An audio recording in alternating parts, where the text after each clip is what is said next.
बारिश के चलते जिले भर की नदी नाले उफान पर है, जहां उज्जैन के चिंतामन जवासिया में उफनते नाले को पार करने के दौरान एक बाइक सवार युवक बह गया।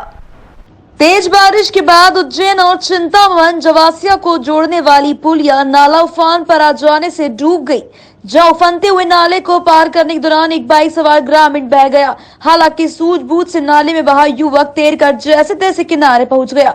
वही ग्रामीणों ने युवक की बहती हुई बाइक को बचाया। उज्जैन की जीवनदायिनी क्षिप्रा नदी भी उफान पर चल रही है, जिसके चलते नदी के आसपास का इलाका जलमग्न हो गया और घाट पर बने मंदिर भी डूब गए हैं।